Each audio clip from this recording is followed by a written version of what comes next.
What about question number 18 on module 7 homework? That's just reading symbol question, okay? So explain what the symbol, d bar, and s of d represent. Now, is this stuff better be on the textbooks? All right. I'm gonna go ahead and check it out. If not, I'll show you, okay?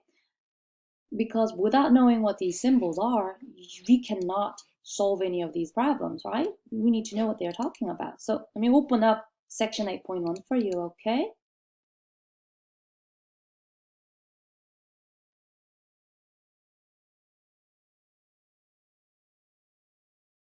So working with, no, I think this is 8.3. This is 8.3. Open up 8.3 because the difference is you subtract these when you're working with pair data. So I'm going to open up 8.3. And let's see, there we go. It's right there. D bar is the mean of the differences between pair data entries in the dependent sample. Okay, so I'll show you how to find this real quick. Is there a data set that I may be able to open? I'll show you how to find D bars.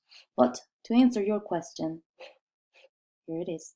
The D bar is just the difference between the pair data entries and the dependent sample. Right there. And one more. They also ask you for what? S of D, right? The standard deviation. So here we go. S of D is the standard deviation of the differences between the pair data entry in the dependent sample. So if you're just simply asking for definitions or descriptions of what these symbols are, they are right on page 437 of our textbook. Okay, so section 8.3. So that's it. But if you want to see how to find them, and this one is just going to ask you for the definitions, but if you want to know how to find them, maybe we can go over that real quick. So I'll show you how to find these D bar or S of D. Okay, so how about I open up a data set? I'll open up a data set from our textbook just to do a practice. So I'm going to open up a data set from section 8.3. I'll just open one up. Let's be random. I'm going to open up data set 12. So they're giving me before and after data. These are the befores and these are the afters. I'm going to get rid of this first row because I'm going to ask them to subtract each row, before and after. But I think it's going to mess up if it does before minus after. So I'll just go ahead and delete that first row, okay?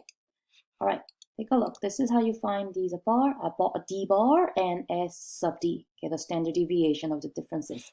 So I will tell them to, how do I do this? Let's see. All right, go to T-stats, okay? Go to T-stats and take a look at paired. Okay, take a look at paired. What we can tell them to do is we can tell them to subtract these, or the first variable in sample 1, the second variable in sample 2, and look at this part. Tell them to save the differences. Tell them to save the differences. What they will do is they will subtract all these values. And in 8.3, you will read this table to answer a lot of questions, but what I want to show you is how to find the average of these numbers and the standard deviation of those numbers. That's what D bar is, and that's what did they call it? S of D. That's what this, sorry, where's the textbook? That's what this standard deviation of the differences between the pair data entries is, okay? So if you want to find those values, open up stat, summary stat, tell them to use the column differences, and tell them to find the mean and the standard deviation of that column. So the D bar is this number right there. It's very close to 0. And the standard deviation is approximately that. So that's how you can find them. But if your question was simply know what these symbols are, those are right on page number 437 of section 8.3.